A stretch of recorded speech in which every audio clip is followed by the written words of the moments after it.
Olá, meu nome é Manuel Gibson, bem-vindo a mais um vídeo sobre eletromagnetismo aplicado. Estaremos vendo cabo coaxial, o parâmetro resistência distribuída. Qual é o efeito desse parâmetro no desempenho do cabo coaxial?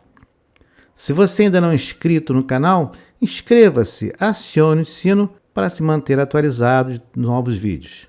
Os objetivos deste vídeo são determinar a resistência distribuída de um cabo coaxial a partir da geometria e dos condutores. Posteriormente, vamos analisar a validade, a limitação desse modelo.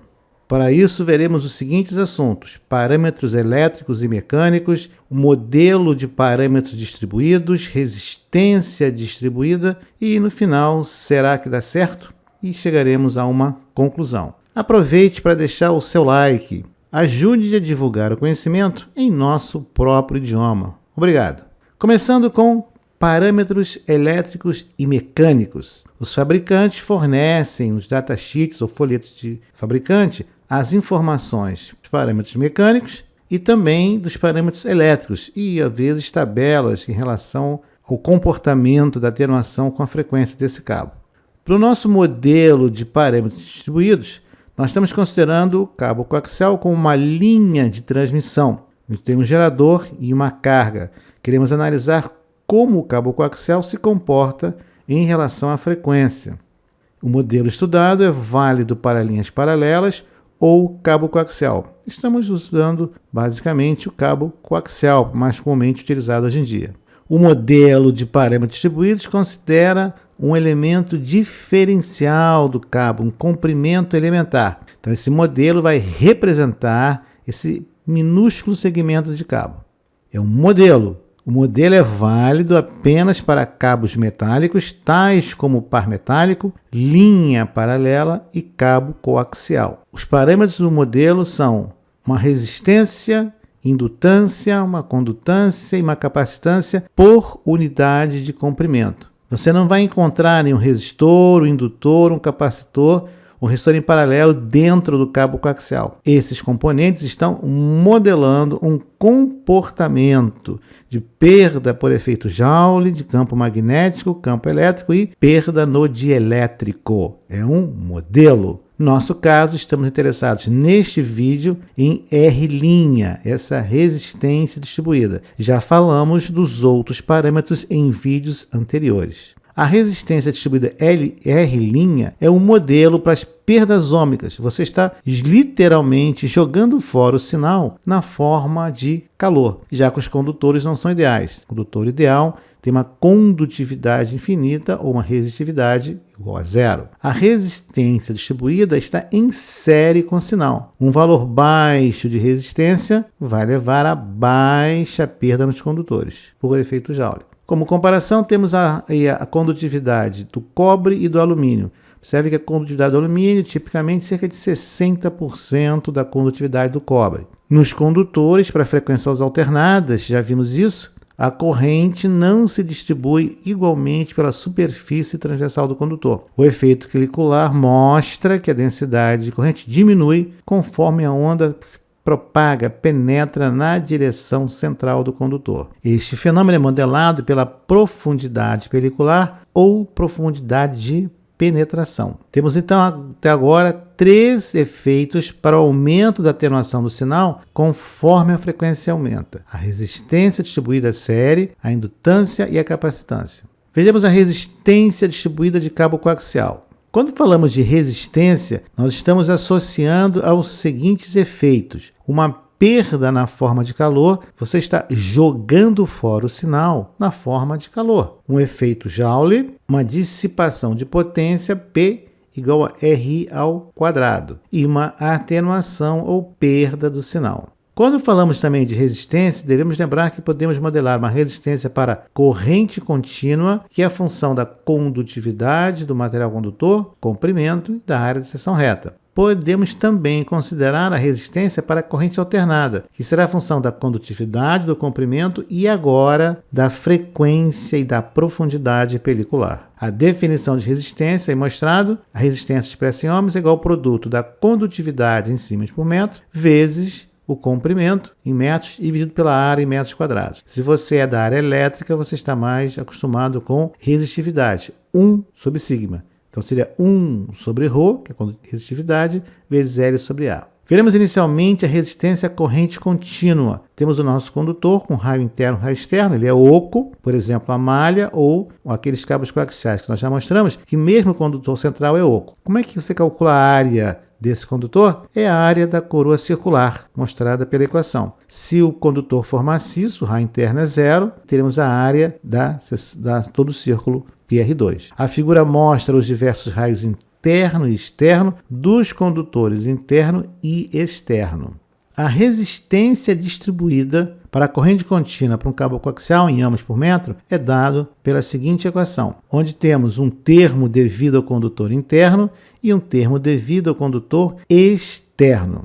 Para um cabo de cobre, considerando o raio A do interno igual a 0, ele é maciço, temos a equação mostrada para cabo coaxial em cobre, simplificando a equação, condutor interno maciço. E para corrente alternada, como é que nós vamos considerar essa resistência? A primeira pergunta, nós temos a mesma condutividade, mesmo comprimento, mas agora a área. Qual é a área que nós vamos considerar? Tem que ser a área efetivamente percorrida pela corrente, a área da seção reta. A área na qual a densidade de corrente não é desprezível.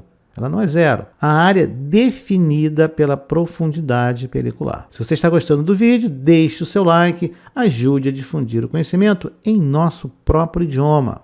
Aí está o corte da seção reta de um condutor. Quando temos uma penetração de uma profundidade pelicular, nessa região, limite de uma profundidade pelicular, a densidade corrente caiu cerca de 8,7 dB. Ela é cerca de 37% do valor original. A onda continua se propagando para o interior do condutor, percorrendo o condutor e para dentro do condutor. Quando a espessura agora são 2 profundidades peliculares, temos cerca de 13% apenas. Para 3%, menos de 5%. Para 4 profundidades peliculares, menos de 2%. Para 5 profundidades peliculares, menos de 1%, uma atenuação de mais de 43 dB sobre o valor inicial. É possível observar na figura que na região central, teoricamente, o campo elétrico e a densidade de corrente são zeros, então não contribuem para a passagem de corrente. Condutor com espessura maior, igual ou maior do que 5 profundidades peliculares, garante pelo menos 99,33% do sinal transmitido.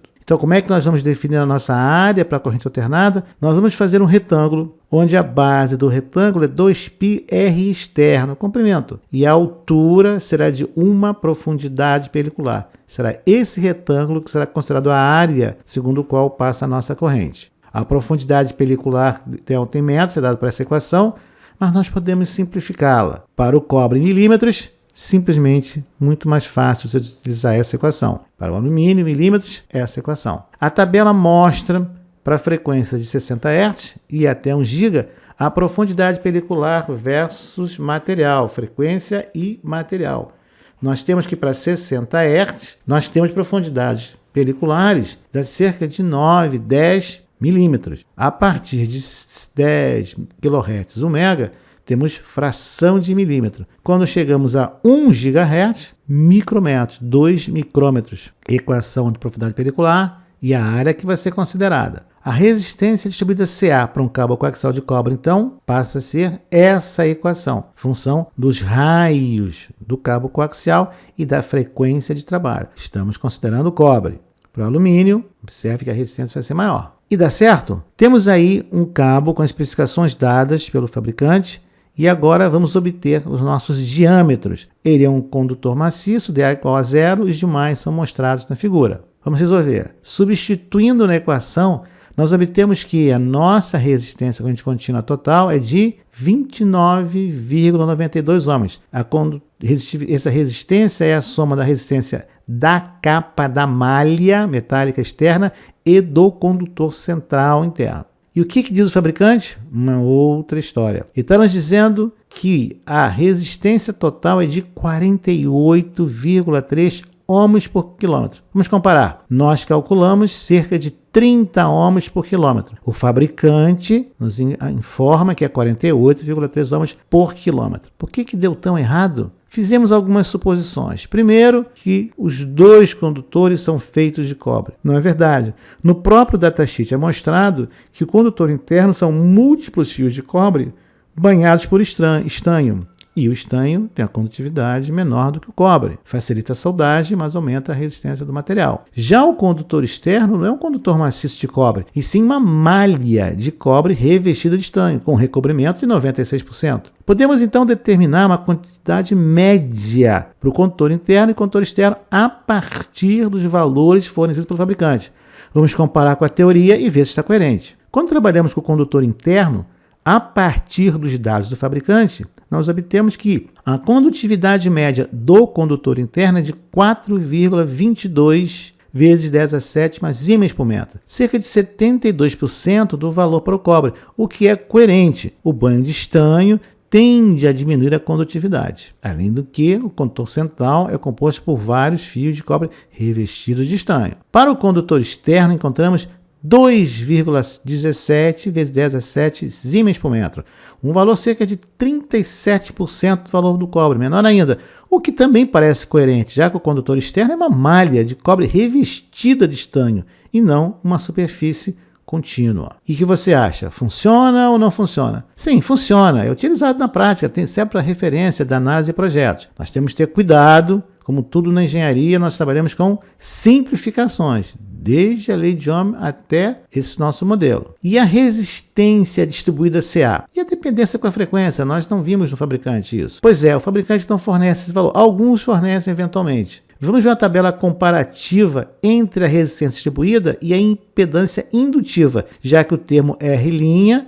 é somado com J⍵L' para o cálculo de impedância e atenuação. Aí está a tabela. Observe que, para frequências de 10 MHz, a resistência distribuída é de 370 ohms por quilômetro, um valor elevado. Mas a reatância indutiva, 14,45 kΩ por quilômetro, muito maior. A resistência vai aumentando com a frequência, mas nós temos que a reatância indutiva também, e os valores são muito maiores. Então, o fabricante não se preocupa muito com essa resistência distribuída, já que, na verdade, o grande peso vai estar na indutância distribuída. Ela que vai fornecer um valor muito elevado de atenuação, particularmente para altas frequências. Mas os dois parâmetros estão aí apresentados. Nós consideramos uma indutância média característica de 230 nanohenry por metro, que foi um valor calculado e até fornecido pelo fabricante. Chegamos então à nossa conclusão. Se você gostou desse vídeo, deixe seu like, ajude a divulgar o conhecimento em nosso próprio idioma.